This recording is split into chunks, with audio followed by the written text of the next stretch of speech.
Möchte ich alle wie üblich am Dienstagabend willkommen heißen zu unserer chinesischen Praxis und dem Vortrag von Pater Rinpoches Kommentar oder zum Pater Rinpoches Kommentar. Und dieses Mal sind wir bei dem Vers Nummer 25 angelangt, den ich euch gleich aufmache.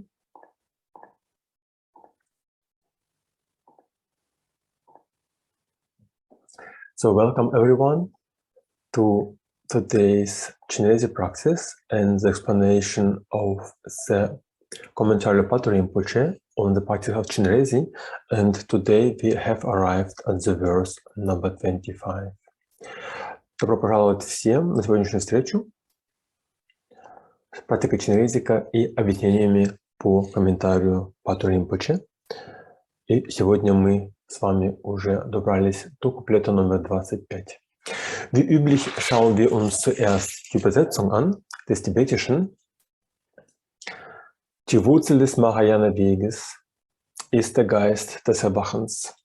Diese vortreffliche Absicht ist der von allen Siegreichen begangene Pfad, sich niemals von diesem reinen Pfad des Erleuchtungsgeistes trennend und erfüllt von Mitgefühl für alle Wesen. Ich zitiere die 6 Silben.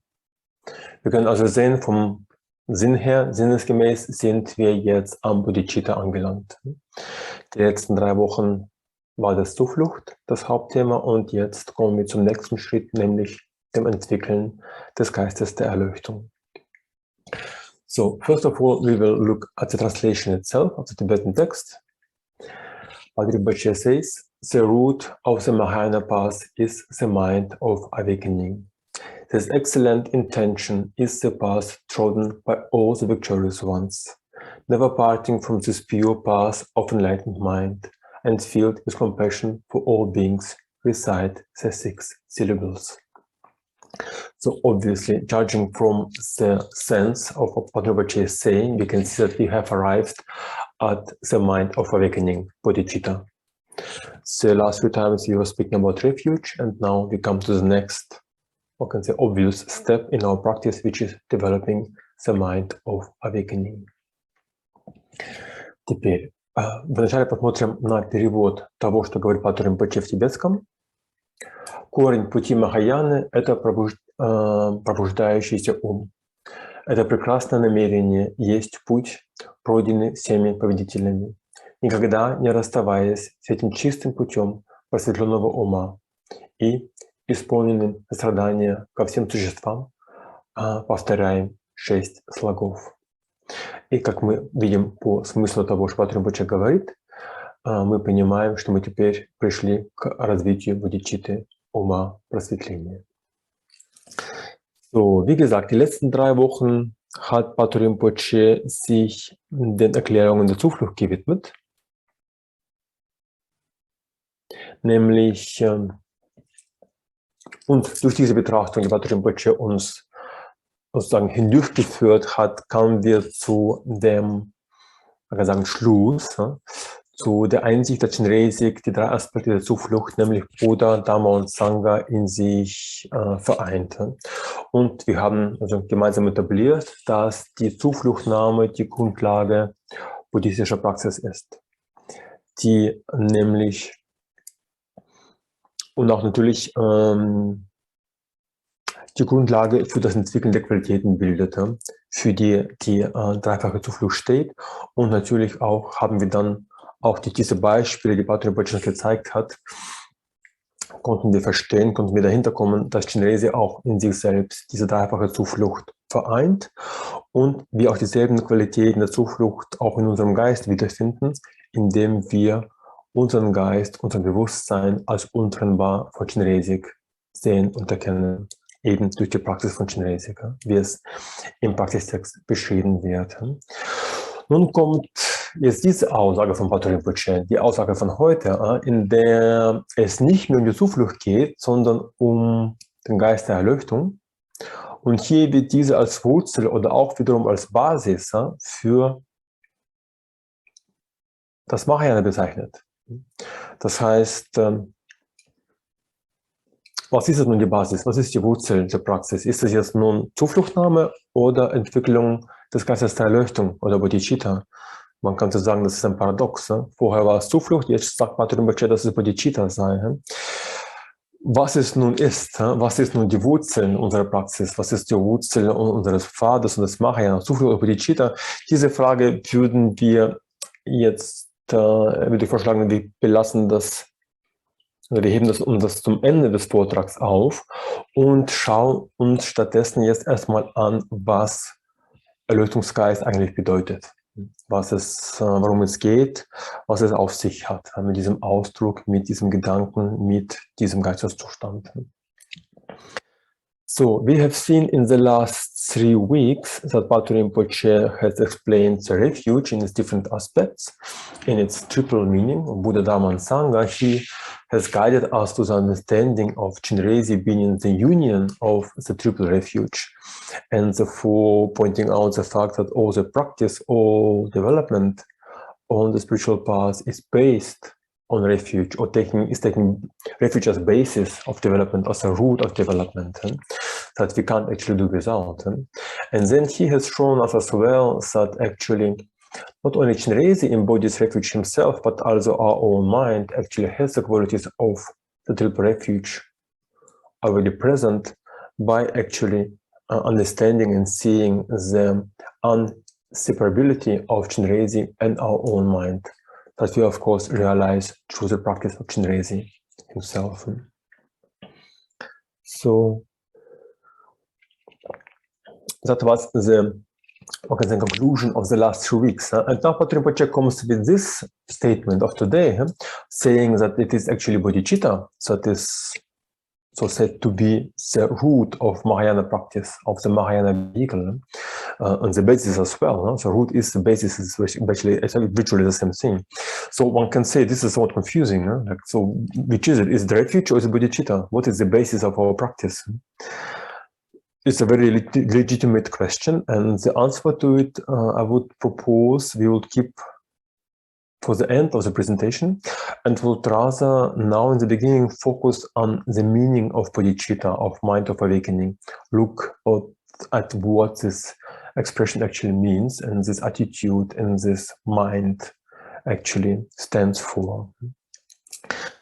Мы последние 3 недели видели то, что Патер Rinpoche нас постепенно, так сказать, провел по смыслу прибежища, объясняя прибежище Буддаму Сангу, объясняя то, что Chenrezig в себе эти прибежища, так сказать, воплощает и соединяет, является союзом этого прибежища, и показал нам то же самое, что опираясь на Chenrezig и на прибежище становится как базой нашей практики, как корнем нашей практики, с помощью которой мы можем в себе осознать и снова узнать, снова найти те же качества, которые мы видим в прибежище. Да? Потому что мы, опять же, осознаем тот факт, что наше сознание и Chenrezig неразделимы, так как это практикуется в практике Chenrezig. Да? Значит, получается, что мы опознали тот факт, что прибежище является корнем, является базой практики. И теперь у нас сегодняшнее объяснение, где Патер Rinpoche говорит, что, по идее, корень пути Махаяны – это ум пробуждения. Опять же, это, можно сказать, какой-то парадокс. Что же теперь база практики – это прибежище или ум просветления, или бодхичитта? Одно или другое?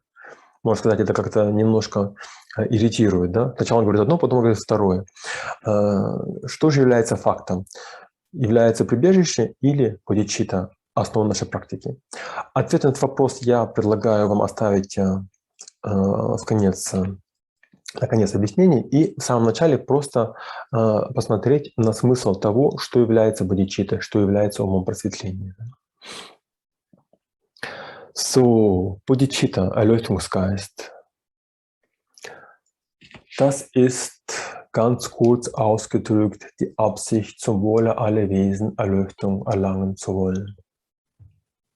Das ist auf Tibetisch, ist das Chanchupsem und auf Sanskrit Bodhicitta.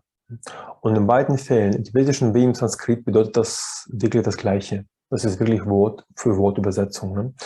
Changchup ist Bodhi, in Sanskrit bedeutet Erleuchtung, Erwachen. Und Sem auf Tibetisch ist Changchup Sem. Sem ist das gleiche wie Chitta, wie Bodhicitta, was in unserer Sprache so viel wie ein Gedanke, Geist, Absicht oder Herz oder Essenz auch bedeuten könnte. Also all diese Ausdrücke sind hier vereint. Es geht also hier um einen erwachten Gedanken oder eine erwachte Absicht, die wir zuvor definiert haben, zum Wohle aller Wesen Erleuchtung zu erlangen. Und diese Absicht hat zwei Aspekte. Hat einen Aspekt des Wunsches, das wird als strebender Erleuchtungsgeist bezeichnet, und einen Aspekt der Praxis oder des Umsetzens des Wunsches, und das wird dann als angewandter Erleuchtungsgeist beschrieben oder erklärt. Und dann wiederum diese Aspekte werden dann genau erklärt und so weiter. Hier haben wir leider nicht so viel Zeit, um in diese verschiedenen Aspekte uns hinein zu begeben. Und Pater Rinpoche hält sich auch dieses Mal auch relativ kurz, man kann sagen, der widmet dem Thema von Bodhicitta eigentlich nur einen Vers, den Vers von heute. Und deswegen werden wir aus einem Beispiel folgend auch unsere Erklärungen relativ kurz halten und nicht in diese ganzen Unterteilungen hineingehen, die ihr schon bestimmt schon gehört habt und auch wisst. So, when we ask ourselves, what is bodhicitta? What is this mind of awakening, or this awakened mind? It is, to put it down very briefly and shortly and essentially, the wish to achieve awakening for the benefit of all sentient beings. This is what it comes down to. This very clear aspiration. And in Tibetan, it is Changchup Sem, and in Sanskrit, it is bodhicitta. Something that one hears a lot, bodhicitta. And in both cases, Tibetan and in Sanskrit, it actually means the very same thing. It is literally word-by-word translation, back and forth. So Changchup, from Changchup Sem, Changchup is the same as bodhi in bodhicitta, and actually means awakening, enlightenment.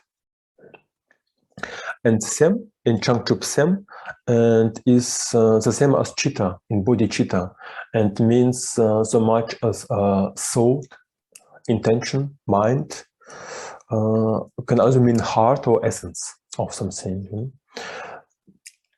And putting it together, it is also, one can say, a thought of awakening, or awakened thought and awakened intention, which we have defined just above by saying that it is the intention to achieve awakening for the benefit of all sentient beings. So this is what this thought actually implies. And this intention is again, or this attitude, state of mind, is again split into two categories in the general explanations. First, being the aspect of intention, which will be the awakened mind of aspiration, and second being the aspect of actual practice, of applying this wish into practice, which would be the awakened mind of bodhicitta, of application. Something, once again, and then the two aspects will be again explained in further details and very elaborate according to different traditions and so on. We won't do that here because we don't have that much time actually. And Pater Rinpoche also in this commentary does not, or rather keeps the explanation of bodhicitta rather short by devoting only one verse to this theme, actually this verse of today. And therefore, following his example, we will also keep it rather short and not spend too much on it, just actually pointing out the most important things, and further explanations you have already heard many times, and I'm sure you know, there's no need to go through it again. Так, если мы посмотрим на этот вопрос, что является бодхичиттой, что является умом пробуждения. В тибетском это Changchup Sem, и в санскрите это бодхичитта. В обоих случаях это обозначает то же самое. Это буквально перевод слова в слово. Changchup от Changchup Sem и Бодhi от бодхичитта обозначает просветление, пробуждение. И Sem от Changchup Sem и Chitta от бодхичитты, извиняюсь, обозначает мысль, ум или сердце или эссенция чего-то. И здесь это является мыслью пробуждения или сознание, которое, так сказать, проснулось, пробудилось к чему? Пробудилось к этому желанию, которое формулируется как достичь просветления на благо всех существ, что является, так сказать, коренной мыслью ума пробуждения. Это потом опять имеет два аспекта. Ум просветления разбивается на две категории. Одно связано с желанием, поэтому будет ум пробуждения желания, и второе, которое более связано с практикой. Это будет ум пробуждения практики, потом эти два, опять же, объясняются в более точных деталях и так далее. Мы это сейчас делать не будем, потому что у нас нет так много времени. И Патур Ринпоче тоже довольно-таки коротко говорит об этой теме, о бодхичитте. Он этой теме посвящает только один куплет, куплет 25, сегодняшний куплет, поэтому мы тоже, исследуя его примеру, сделаем это довольно-таки коротко, да, и не будем углубляться в точные детали, а более посмотрим на то, что важно и необходимо. So, deswegen, ne? Das kurz haltend kommen wir also gleich zum Punkt, man kann sagen, zu wahrscheinlich dem wichtigsten Punkt von Bodhicitta, um den es geht und was eigentlich den Unterschied ausmacht zu anderen Fahrzeugen, so wie zum Beispiel Hinayana und so weiter. Und das ist die Tatsache, dass es um mehr als nur um Liebe und Mitgefühl geht. Also Bodhicitta fasst diese beiden Aspekte auch mit ein, ne? Schließt diese mit ein, umfasst diese, schließt aber auch weitere Aspekte in sich mit ein. Also es geht um mehr als um Liebe und Mitgefühl. Ne? Und der Gedanke von Bodhicitta schließt nämlich auch den Aspekt der Courage oder des Muts mit ein.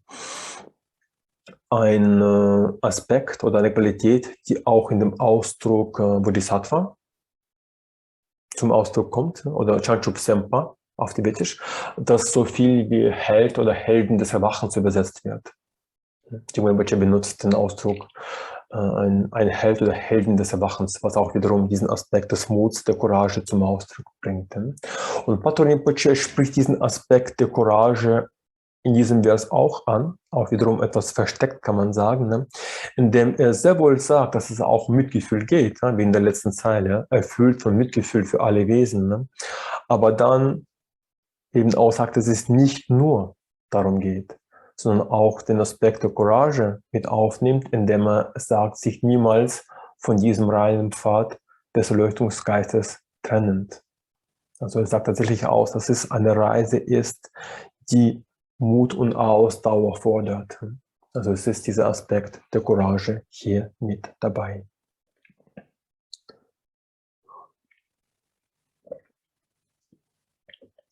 So, if we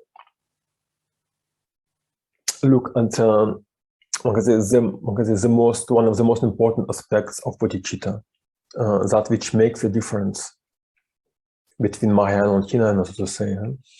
What would it be? Most people would say it's love and compassion. That is not true.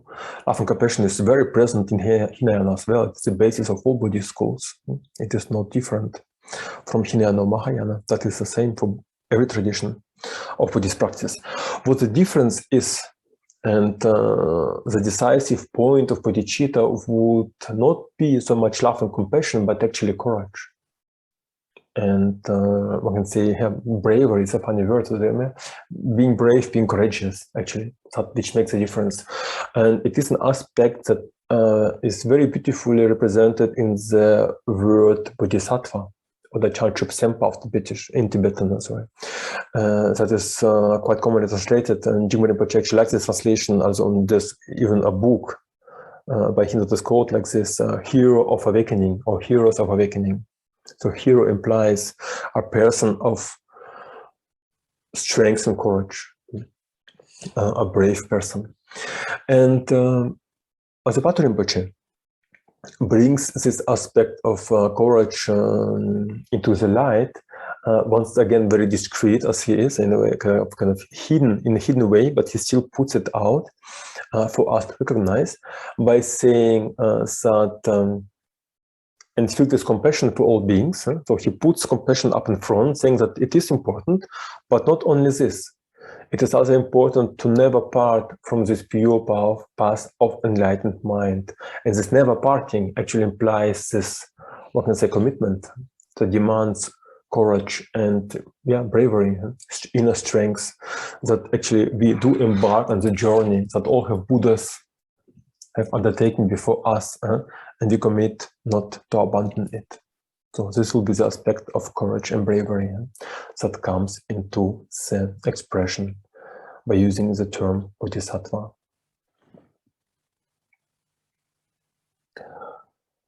Теперь, если посмотрим на, так сказать, самый важный аспект практики бодхичитты и сознания, так сказать, сознания мысли бодхичитты, что это является в виду? Многие бы что делают разницу, что является самым важным в этой практике? Многие бы сказали, это является любовь и сострадание. Нет. Потому что любовь и сострадание тоже являются очень важными аспектами практики хинаяны. Эти два аспекта, любовь и сострадание, проницают все традиции буддийских школ, независимо от времени или страны. Но то, что является важным, то, что отличает бодхичитту от всех других состояний ума, это является храбрость. Храбрость и мужество. Как раз то, что очень красиво выражается в слове бодхисаттва или чангчуп-семпа по-тибетски, что если перевести на русский язык, будет означать герой или героиня пробуждения.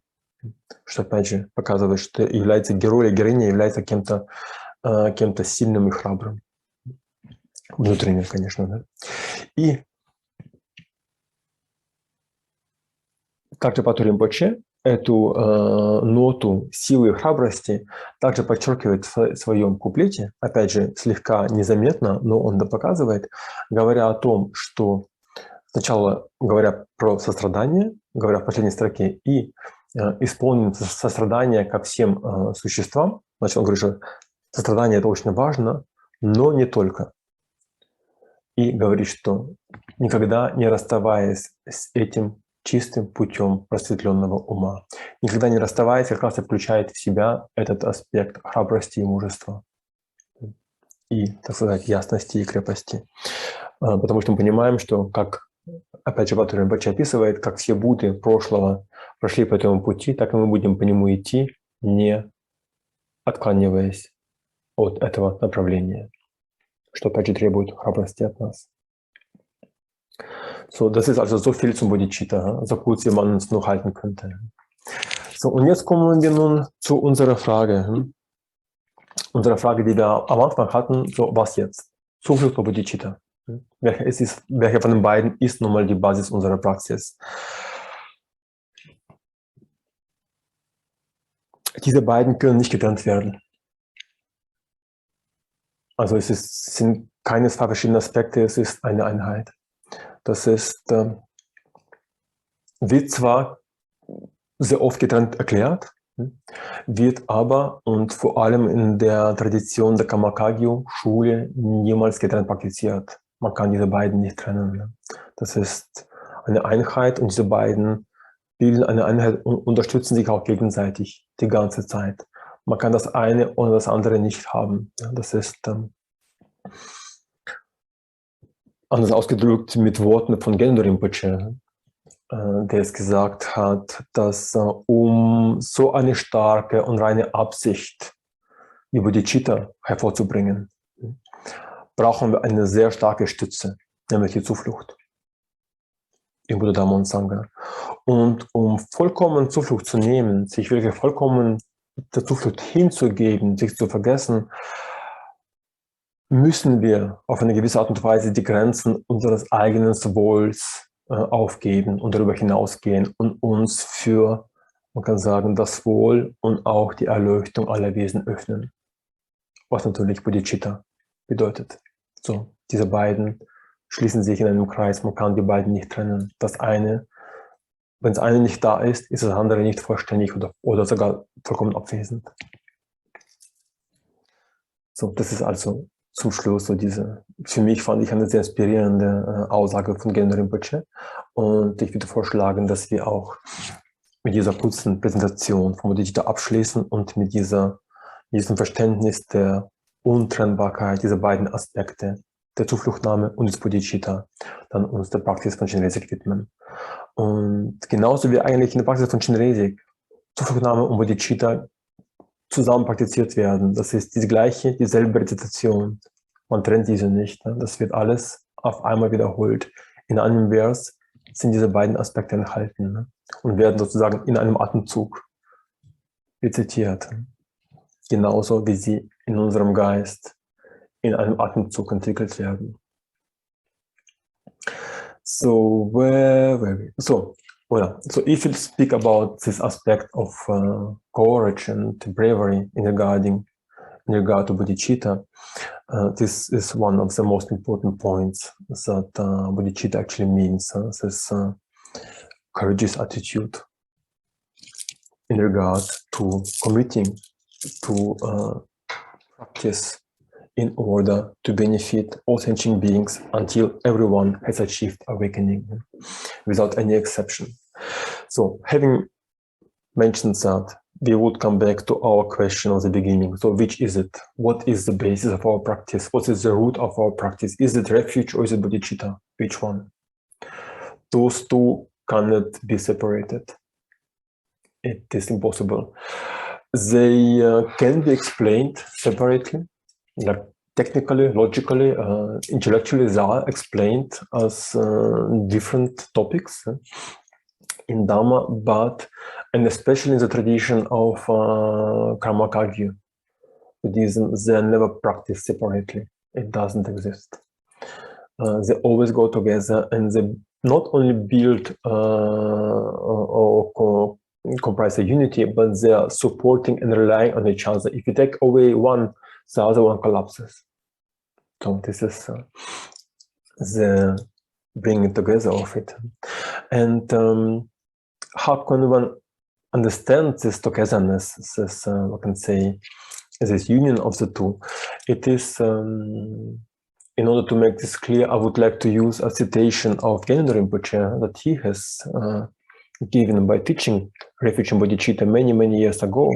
And he said the following, that in order to develop such a profound and pure and strong attitude or aspiration as bodhicitta, one needs a very strong support, a very strong refuge, which is refuge in Buddha, Dhamma, and Sangha, obviously. And in order to completely open to refuge, to completely abandon oneself into the refuge, one needs to go beyond the limits of one's personal well-being and open to the well-being and the happiness and, of course, the enlightenment of all sentient beings, which is bodhicitta. So you see, this actually makes the circle complete. One completes the other, one needs the other. You take away one, the other one disappears, or doesn't have the strength to maintain itself.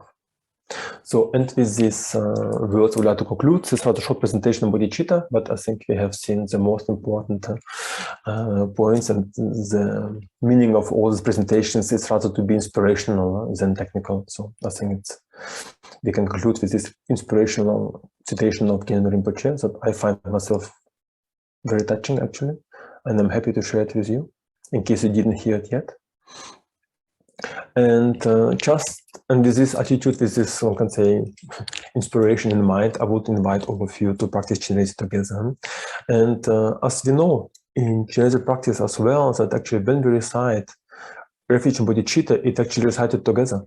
It is one verse. We can say in one breath, we recite Refuge and develop Bodhicitta without separating the two. Just as in our practice, in our mind, to say in one breath, we apply ourselves to both of those aspects. Voilà. Теперь по-русски. Теперь мы увидели, что является важным аспектом бодхичитты. Это храбрость и мужество, да, которое сопровождает любовь и сострадание. И теперь мы можем вернуться к нашему вопросу в самом начале. Что же является все-таки основой или корнем нашей практики? Это прибежище или бодхичитта? Какой из этих двух? Эти два аспекта, прибежище и бодхичитта, невозможно соединить. Они являются одним и тем же. Как можно это понять? Конечно, во-первых, концептуально прибежище и бодхичитта объясняются в Дharме отдельно. Есть разные поучения на бодхичитту, есть отдельные поучения на прибежище. Но и особенно в традиции практики кармакаги, они никогда не практикуются отдельно, одно от другого. Чтобы это получше объяснить, я использую одной цитатой или объяснением Геню Ринпоче из монастыря во Франции, да, которого он теперь снова, конечно, переродился, но в своей прошлой жизни он это объяснял таким образом много лет назад. Да. Он это говорил, что для того, чтобы развить или породить в себе такую чистую и сильную мысль, как бодхичитту, нам нужна очень сильная и крепкая основа или прибежище, которым является, конечно, прибежище как основа в Будду, Дharmu и Сангу. Да? И для того, чтобы полностью принять прибежище, чтобы полностью, так сказать, забыть себя в прибежище, опустить себя, так сказать, упасть в прибежище полностью, нам необходимо, так сказать, уйти за границы собственного и личного счастья и открыть свое сознание к пространству, где мы включаем счастье и просветление всех существ в нашу практику, что, конечно, является бодхичиттой. Таким образом, мы видим, что это закрывается в круг, и одно не только поддерживает другое, но если мы одно берем, то другое тут же исчезнет. Бодхичитта не может существовать без прибежища, и прибежище не может существовать в нашей практике без бодхичитты. И этими словами я закончу сегодняшнее объяснение. Конечно, это было очень коротко, и можно было еще много больше чего сказать про бодхичитту, но эти объяснения во вторник как-то больше являются, так сказать, вдохновлением, чем техническими объяснениями, поэтому на этом мы остановимся. И начнем практику Ченрезика, в которой, как вы тоже знаете, рецитация прибежища и бодхичитты делаются вместе, они неразделимы. Мы, как сказать, в одном дыхании берем прибежище и развиваем ум просветления. Это все в одном куплете. Так же, как в нашем сознании, можно сказать, если можно так выразиться, в одном дыхании берем прибежище и развиваем бодхичитту.